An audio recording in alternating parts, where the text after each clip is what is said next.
شروع اللہ کے نام سے جو بڑا مہربان نہایت رحم والا ہے۔ طاسین، یہ قرآن اور کتاب روشن کی آیتیں ہیں، مومنوں کے لیے ہدایت اور بشارت ہے۔ وہ جو نماز پڑھتے اور زکوٰۃ دیتے اور آخرت کا یقین رکھتے ہیں۔ جو لوگ آخرت پر ایمان نہیں رکھتے، ہم نے ان کے اعمال ان کے لیے آراستہ کر دیے ہیں تو وہ سرگرداں ہو رہے ہیں۔ یہی لوگ ہیں جن کے لیے بڑا عذاب ہے اور وہ آخرت میں بھی بہت نقصان اٹھانے والے ہیں۔ اور تم کو قرآن خدائے حکیم و علیم کی طرف سے عطا کیا جاتا ہے۔ جب موسیٰ نے اپنے گھر والوں سے کہا کہ میں نے آگ دیکھی ہے، میں وہاں سے رستے کا پتہ لاتا ہوں یا سلگتا ہوا انگارہ تمہارے پاس لاتا ہوں تاکہ تم تاپو۔ جب موسیٰ اس کے پاس آئے تو ندا آئی کہ وہ جو آگ میں تجلی دکھاتا ہے بابرکت ہے، اور وہ جو آگ کے ارد گرد ہے، اور خدا جو تمام عالم کا پروردگار ہے پاک ہے۔ اے موسیٰ، میں ہی خدائے غالب و دانا ہوں، اور اپنی لاٹھی ڈال دو۔ جب اسے دیکھا تو اس طرح ہل رہی تھی گویا سانپ ہے، تو پیٹھ پھیر کر بھاگے اور پیچھے مڑ کر نہ دیکھا۔ حکم ہوا کہ موسیٰ ڈرو مت، ہمارے پاس پیغمبر ڈرا نہیں کرتے۔ ہاں، جس نے ظلم کیا پھر برائی کے بعد اسے نیکی سے بدل دیا تو میں بخشنے والا مہربان ہوں۔ اور اپنا ہاتھ اپنے گریبان میں ڈالو، بے عیب سفید نکلے گا، ان 2 معجزوں کے ساتھ جو 9 معجزوں میں داخل ہیں۔ فرعون اور اس کی قوم کے پاس جاؤ کہ وہ بد کردار لوگ ہیں۔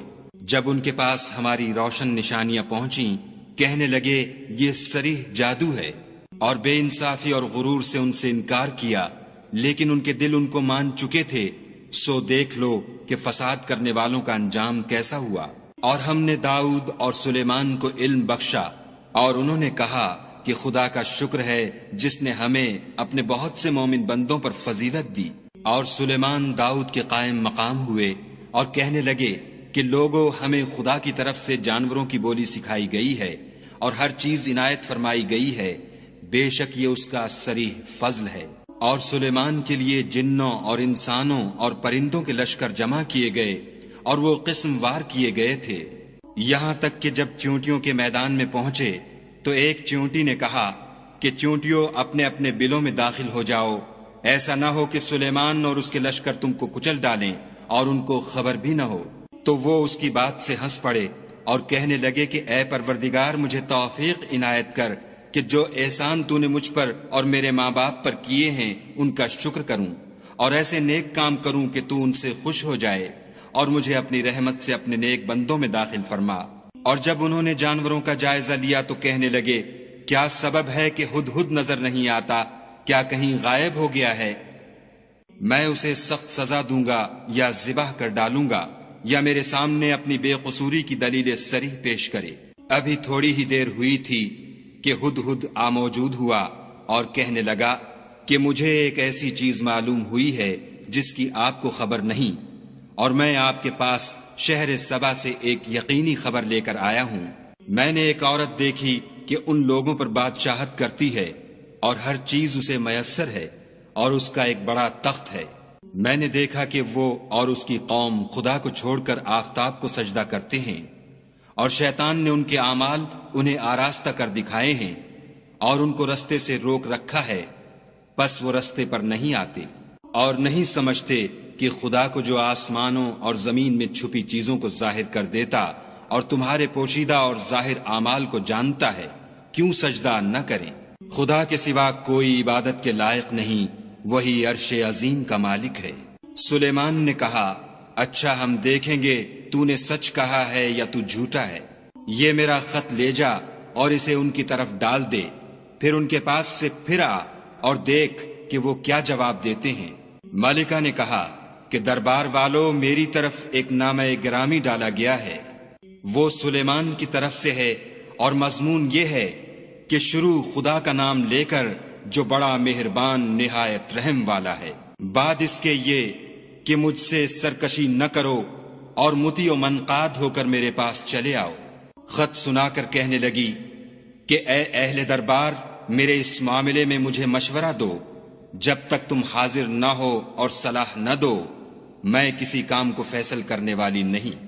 وہ بولے کہ ہم بڑے زور آور اور سخت جنگجو ہیں، اور حکم آپ کے اختیار ہے تو جو حکم دیجیے گا اس کے معال پر نظر کر لیجیے گا۔ اس نے کہا کہ بادشاہ جب کسی شہر میں داخل ہوتے ہیں تو اس کو تباہ کر دیتے ہیں اور وہاں کے عزت والوں کو ذلیل کر دیا کرتے ہیں، اور اسی طرح یہ بھی کریں گے۔ اور میں ان کی طرف کچھ تحفہ بھیجتی ہوں اور دیکھتی ہوں کہ قاصد کیا جواب لاتے ہیں۔ جب قاصد سلیمان کے پاس پہنچا تو سلیمان نے کہا، کیا تم مجھے مال سے مدد دینا چاہتے ہو؟ جو کچھ خدا نے مجھے عطا فرمایا ہے وہ اس سے بہتر ہے جو تمہیں دیا ہے۔ حقیقت یہ ہے کہ اپنے تحفے سے تم ہی خوش ہوتے ہوگے۔ ان کے پاس واپس جاؤ، ہم ان پر ایسے لشکر لے کر حملہ کریں گے جن کے مقابلے کی ان میں طاقت نہ ہوگی، اور ان کو وہاں سے بے عزت کر کے نکال دیں گے اور وہ ذلیل ہوں گے۔ سلیمان نے کہا کہ اے دربار والو، کوئی تم میں ایسا ہے کہ قبل اس کے کہ وہ لوگ فرما بردار ہو کر ہمارے پاس آئیں ملکہ کا تخت میرے پاس لے آئے؟ جنات میں سے ایک قوی ہیکل جن نے کہا کہ قبل اس کے کہ آپ اپنی جگہ سے اٹھیں میں اس کو آپ کے پاس لا حاضر کرتا ہوں، اور مجھے اس پر قدرت بھی حاصل ہے اور امانت دار بھی ہوں۔ ایک شخص جس کو کتاب الہی کا علم تھا کہنے لگا کہ میں آپ کی آنکھ کے جھپکنے سے پہلے اسے آپ کے پاس حاضر کیے دیتا ہوں۔ جب سلیمان نے تخت کو اپنے پاس رکھا ہوا دیکھا تو کہا کہ یہ میرے پروردگار کا فضل ہے تاکہ مجھے آزمائے کہ میں شکر کرتا ہوں یا کفران نعمت کرتا ہوں، اور جو شکر کرتا ہے تو اپنے ہی فائدے کے لیے شکر کرتا ہے، اور جو ناشکری کرتا ہے تو میرا پروردگار بے پرواہ اور کرم کرنے والا ہے۔ سلیمان نے کہا کہ ملکہ کے امتحان عقل کے لیے اس کے تخت کی صورت بدل دو، دیکھیں کہ وہ سوجھ بوجھ رکھتی ہے یا ان لوگوں میں سے ہے جو سوجھ نہیں رکھتے۔ جب وہ آ پہنچی تو پوچھا گیا کہ کیا آپ کا تخت بھی اسی طرح کا ہے؟ اس نے کہا کہ یہ تو گویا ہو بہو وہی ہے، اور ہم کو اس سے پہلے ہی سلیمان کی عظمت و شان کا علم ہو گیا تھا، اور ہم فرما بردار ہیں۔ اور وہ جو خدا کے سوا اور کی پرستش کرتی تھی سلیمان نے اس کو اس سے منع کیا، اس سے پہلے تو وہ کافروں میں سے تھی۔ پھر اس سے کہا گیا کہ محل میں چلیے۔ جب اس نے اس کے فرش کو دیکھا تو اسے پانی کا حوض سمجھا اور کپڑا اٹھا کر اپنی پنڈلیاں کھول دیں۔ سلیمان نے کہا یہ ایسا محل ہے جس کے نیچے بھی شیشے جڑے ہوئے ہیں۔ وہ بول اٹھی کہ پروردگار میں اپنے آپ پر ظلم کرتی رہی تھی، اور اب میں سلیمان کے ہاتھ پر خدائے رب العالمین پر ایمان لاتی ہوں۔ اور ہم نے سمود کی طرف ان کے بھائی صالح کو بھیجا کہ خدا کی عبادت کرو، تو وہ دو فریق ہو کر آپس میں جھگڑنے لگے۔ صالح نے کہا کہ اے قوم، تم بھلائی سے پہلے برائی کے لیے کیوں جلدی کرتے ہو، اور خدا سے بخشش کیوں نہیں مانگتے تاکہ تم پر رحم کیا جائے؟ وہ کہنے لگے کہ تم اور تمہارے ساتھی ہمارے لیے شگون بد ہیں۔ صالح نے کہا کہ تمہاری بدشگونی خدا کی طرف سے ہے، بلکہ تم ایسے لوگ ہو جن کی آزمائش کی جاتی ہے۔ اور شہر میں 9 شخص تھے جو ملک میں فساد کیا کرتے تھے اور اصلاح سے کام نہیں لیتے تھے۔ کہنے لگے کہ خدا کی قسم کھاؤ کہ ہم رات کو اس پر اور اس کے گھر والوں پر شب خون ماریں گے، پھر اس کے وارثوں سے کہہ دیں گے کہ ہم تو اس کے گھر والوں کے موقع ہلاکت پر گئے ہی نہیں، اور ہم سچ کہتے ہیں۔ اور وہ ایک چال چلے اور ہم بھی ایک چال چلے، اور ان کو کچھ خبر نہ ہوئی۔ تو دیکھ لو کہ ان کی چال کا انجام کیسا ہوا۔ ہم نے ان کو اور ان کی قوم سب کو ہلاک کر ڈالا۔ اب یہ ان کے گھر ان کے ظلم کے سبب خالی پڑے ہیں۔ جو لوگ دانش رکھتے ہیں ان کے لیے اس میں نشانی ہے، اور جو لوگ ایمان لائے اور ڈرتے تھے ان کو ہم نے نجات دی۔ اور لوط کو یاد کرو جب انہوں نے اپنی قوم سے کہا کہ تم بے حیائی کے کام کیوں کرتے ہو، اور تم دیکھتے ہو کیا تم عورتوں کو چھوڑ کر لذت حاصل کرنے کے لیے مردوں کی طرف مائل ہوتے ہو؟ حقیقت یہ ہے کہ تم احمق لوگ ہو۔ تو ان کی قوم کے لوگ بولے تو یہ بولے، اور اس کے سوا ان کا کچھ جواب نہ تھا کہ لوط کے گھر والوں کو اپنے شہر سے نکال دو، یہ لوگ پاک بننا چاہتے ہیں۔ تو ہم نے ان کو اور ان کے گھر والوں کو نجات دی، مگر ان کی بیوی کہ اس کی نسبت ہم نے مقرر کر رکھا تھا کہ وہ پیچھے رہنے والوں میں ہوگی۔ اور ہم نے ان پر مہ برسایا، سو جو مہ ان لوگوں پر برسا جن کو متنبع کر دیا گیا تھا برا تھا۔ کہہ دو کہ سب تعریف خدا ہی کو سزاوار ہے، اور اس کے بندوں پر سلام ہے جن کو اس نے منتخب فرمایا۔ بھلا خدا بہتر ہے یا وہ جن کو یہ اس کا شریک بناتے ہیں؟ بھلا کس نے آسمانوں اور زمین کو پیدا کیا، اور کس نے تمہارے لیے آسمان سے پانی برسایا؟ ہم نے، پھر ہم نے اس سے سرسبز باغ اگائے۔ تمہارا کام تو نہ تھا کہ تم ان کے درختوں کو اگاتے، تو کیا خدا کے ساتھ کوئی اور بھی معبود ہے؟ ہرگز نہیں، بلکہ یہ لوگ رستے سے الگ ہو رہے ہیں۔ بھلا کس نے زمین کو قرارگاہ بنایا اور اس کے بیچ نہریں بنائیں اور اس کے لیے پہاڑ بنائے، اور کس نے دو دریاؤں کے بیچ اوٹ بنائی؟ یہ سب کچھ خدا نے بنایا، تو کیا خدا کے ساتھ کوئی اور معبود بھی ہے؟ ہرگز نہیں، بلکہ ان میں اکثر دانش نہیں رکھتے۔ بھلا کون بے قرار کی التجا قبول کرتا ہے جب وہ اس سے دعا کرتا ہے، اور کون اس کی تکلیف کو دور کرتا ہے، اور کون تم کو زمین میں اگلوں کا جانشین بناتا ہے؟ یہ سب کچھ خدا کرتا ہے، تو کیا خدا کے ساتھ کوئی اور معبود بھی ہے؟ ہرگز نہیں، مگر تم بہت کم غور کرتے ہو۔ بھلا کون تم کو جنگل اور دریا کے اندھیروں میں رستہ بتاتا، اور کون ہواؤں کو اپنی رحمت کے آگے خوشخبری بنا کر بھیجتا ہے؟ یہ سب کچھ خدا کرتا ہے، تو کیا خدا کے ساتھ کوئی اور معبود بھی ہے؟ ہرگز نہیں۔ یہ لوگ جو شرک کرتے ہیں، خدا کی شان اس سے بلند ہے۔ بھلا کون خلقت کو پہلی بار پیدا کرتا، پھر اس کو بار بار پیدا کرتا رہتا ہے؟ اور کون تم کو آسمان اور زمین سے رزق دیتا ہے؟ یہ سب کچھ خدا کرتا ہے، تو کیا خدا کے ساتھ کوئی اور معبود بھی ہے؟ ہرگز نہیں۔ کہہ دو کہ مشرکو، اگر تم سچے ہو تو دلیل پیش کرو۔ کہہ دو کہ جو لوگ آسمانوں اور زمین میں ہیں خدا کے سوا غیب کی باتیں نہیں جانتے، اور نہ یہ جانتے ہیں کہ کب زندہ کر کے اٹھائے جائیں گے، بلکہ آخرت کے بارے میں ان کا علم منتہی ہو چکا ہے، بلکہ وہ اس سے شک میں ہیں، بلکہ اس سے اندھے ہو رہے ہیں۔ اور جو لوگ کافر ہیں کہتے ہیں کہ جب ہم اور ہمارے باپ دادا مٹی ہو جائیں گے تو کیا ہم پھر قبروں سے نکالے جائیں گے؟ یہ وعدہ ہم سے اور ہمارے باپ دادا سے پہلے سے ہوتا چلا آیا ہے۔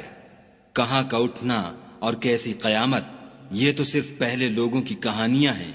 کہہ دو کہ ملک میں چلو پھرو، پھر دیکھو کہ گناہ گاروں کا انجام کیا ہوا، اور ان کے حال پر غم نہ کرنا، اور نہ ان چالوں سے جو یہ کر رہے ہیں تنگ دل ہونا، اور کہتے ہیں کہ اگر تم سچے ہو تو یہ وعدہ کب پورا ہوگا؟ کہہ دو کہ جس عذاب کے لیے تم جلدی کر رہے ہو شاید اس میں سے کچھ تمہارے نزدیک آ پہنچا ہو، اور تمہارا پروردگار تو لوگوں پر فضل کرنے والا ہے، لیکن ان میں سے اکثر شکر نہیں کرتے۔ اور جو باتیں ان کے سینوں میں پوشیدہ ہوتی ہیں اور جو کام وہ ظاہر کرتے ہیں، تمہارا پروردگار ان سب کو جانتا ہے۔ اور آسمانوں اور زمین میں کوئی پوشیدہ چیز نہیں ہے مگر وہ کتاب روشن میں لکھی ہوئی ہے۔ بے شک یہ قرآن بنی اسرائیل کے سامنے اکثر باتیں جن میں وہ اختلاف کرتے ہیں بیان کر دیتا ہے، اور بے شک یہ مومنوں کے لیے ہدایت اور رحمت ہے۔ تمہارا پروردگار قیامت کے روز ان میں اپنے حکم سے فیصلہ کر دے گا، اور وہ غالب اور علم والا ہے۔ تو خدا پر بھروسہ رکھو، تم تو حق صریح پر ہو۔ کچھ شک نہیں کہ تم مردوں کو بات نہیں سنا سکتے، اور نہ بہروں کو جبکہ وہ پیٹھ پھیر کر پھر جائیں آواز سنا سکتے ہو، اور نہ اندھوں کو گمراہی سے نکال کر رستہ دکھا سکتے ہو۔ تم تو انہی کو سنا سکتے ہو جو ہماری آیتوں پر ایمان لاتے ہیں اور وہ فرما بردار ہو جاتے ہیں۔ اور جب ان کے بارے میں عذاب کا وعدہ پورا ہوگا تو ہم ان کے لیے زمین میں سے ایک جانور نکالیں گے جو ان سے بیان کر دے گا، اس لیے کہ لوگ ہماری آیتوں پر ایمان نہیں لاتے تھے۔ اور جس روز ہم ہر امت میں سے اس گروہ کو جمع کریں گے جو ہماری آیتوں کی تکذیب کرتے تھے تو ان کی جماعت بندی کی جائے گی، یہاں تک کہ جب سب آ جائیں گے تو خدا فرمائے گا کہ کیا تم نے میری آیتوں کو جھٹلا دیا تھا، اور تم نے اپنے علم سے ان پر احاطہ تو کیا ہی نہ تھا، بھلا تم کیا کرتے تھے؟ اور ان کے ظلم کے سبب ان کے حق میں وعدہ عذاب پورا ہو کر رہے گا تو وہ بول بھی نہ سکیں گے۔ کیا انہوں نے نہیں دیکھا کہ ہم نے رات کو اس لیے بنایا ہے کہ اس میں آرام کریں، اور دن کو روشن بنایا ہے کہ اس میں کام کریں؟ بے شک اس میں مومن لوگوں کے لیے نشانیاں ہیں۔ اور جس روز سور پھونکا جائے گا تو جو لوگ آسمانوں اور جو زمین میں ہیں سب گھبرا اٹھیں گے، مگر وہ جسے خدا چاہے اور سب اس کے پاس عاجز ہو کر چلے آئیں گے۔ اور تم پہاڑوں کو دیکھتے ہو تو خیال کرتے ہو کہ اپنی جگہ پر کھڑے ہیں، مگر وہ اس روز اس طرح اڑتے پھریں گے جیسے بادل۔ یہ خدا کی کاریگری ہے جس نے ہر چیز کو مضبوط بنایا، بے شک وہ تمہارے سب افعال سے باخبر ہے۔ جو شخص نیکی لے کر آئے گا تو اس کے لیے اس سے بہتر بدلہ تیار ہے، اور ایسے لوگ اس روز گھبراہٹ سے بے خوف ہوں گے۔ اور جو برائی لے کر آئے گا تو ایسے لوگ اوندھے منہ دوزخ میں ڈال دیے جائیں گے۔ تم کو تو انہی اعمال کا بدلہ ملے گا جو تم کرتے رہے ہو۔ کہہ دو مجھ کو یہی ارشاد ہوا ہے کہ اس شہر مکہ کے مالک کی عبادت کروں جس نے اس کو محترم اور مقام ادب بنایا ہے، اور سب چیز اسی کی ہے، اور یہ بھی حکم ہوا ہے کہ اس کا حکم بردار رہوں، اور یہ بھی کہ قرآن پڑھا کروں۔ تو جو شخص راہ راست اختیار کرتا ہے تو اپنے ہی فائدے کے لیے اختیار کرتا ہے، اور جو گمراہ رہتا ہے تو کہہ دو کہ میں تو صرف نصیحت کرنے والا ہوں۔ اور کہو کہ خدا کا شکر ہے، وہ تم کو ان قریب اپنی نشانیاں دکھائے گا تو تم ان کو پہچان لوگے، اور جو کام تم کرتے ہو تمہارا پروردگار ان سے بے خبر نہیں ہے۔